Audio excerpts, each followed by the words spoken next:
A Duke volleyball player is speaking out after she and other black teammates were called racist slurs and threatened during a match against Brigham Young University on Friday. A volleyball match between Duke and Brigham Young University turned ugly after one Duke player was heckled with racist slurs. Racist slurs hurled at a Duke volleyball player during a match at Brigham Young. It's not just the abhorrent racist attacks that Rachel Richardson and her fellow African-American volleyball players endured. Richardson was not only called the N-word every time she served during a game against BYU, she was threatened and she said she was made to feel unsafe in a crowded gym.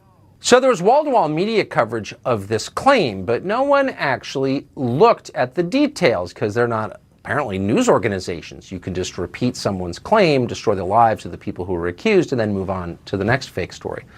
But BYU decided alone to investigate the claim because it happened at their school. And in the pursuit of the truth, they interviewed more than 50 eyewitnesses. And the conclusion they came to was there's no evidence it happened at all. If you looked at the details, the claim didn't make any sense at all, and there was critically no video evidence to support it. But the media didn't care. They didn't even look at the story. They just amplified the claim. Last month, Duke standout Rachel Richardson claimed that every time she went to serve the ball, someone in the stands would yell the N-word. BYU took the allegation seriously and even banned a fan for life, I think, who might have said it. Richardson's godmother, who's running for judge in Texas, tweeted about it. Caught the eye of LeBron James, who took a break from shilling for the Chinese Communist Party to send a supportive tweet. Here are some of the national headlines. There were lots. They ran with the story, doing less digging than Michael Moore's masseuse.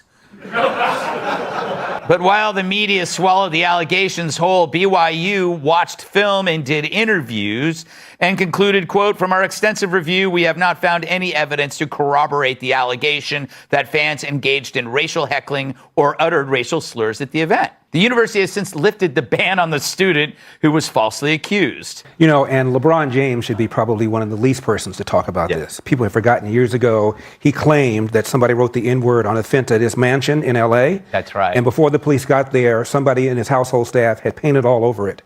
Why would you paint all over it, call the police, paint all over it, and claim that you were a victim of a hate crime? To this day, the police don't believe it really happened. So he'd be the last person to talk about it. These headlines didn't say it is alleged or somebody claimed. They just go right to the declarative statement. No verification, no supporting evidence. It's called presumptive negativity. And you saw what happened with Sandman in the Covington case, the Jussie Smollett stuff, the NASCAR driver with the thing in his garage, supposed to be a noose. It was and it goes on and on and on. I mean, the Duke rape case, the lacrosse case, people have to type that in and learn. If you're Duke, you have to really learn here. That was a disgrace. They ruined those four boys. I'm still angry about it. They ruined them. She was found to be completely non-credible and went on to be convicted of an unrelated murder. But not before they ruined these four young men who were on the lacrosse teams. You know, lives and careers. I hope they've gotten that back at this point. But I think it's the presumptive negativity, the need, and that's really why Twitter exists, isn't it? The need to want to prove that someone is less than. They're racist, they're sexist, and that's what I tell people. They say, you know, I really don't care for the Vice President, Kamala Harris. I can understand why her approval ratings are at an all-time low, and for a vice president, and they say, well, that's racism and sexism.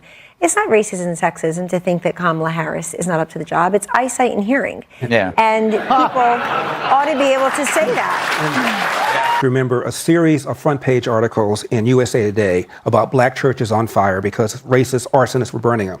Turned out completely fraudulent. There were more synagogues and mosques that were burned. Some black firefighters were burning them. It was complete and totally untrue. And USA Today ran with that for months. There were drives raising money for these churches that were burned. It was a big, fat lie.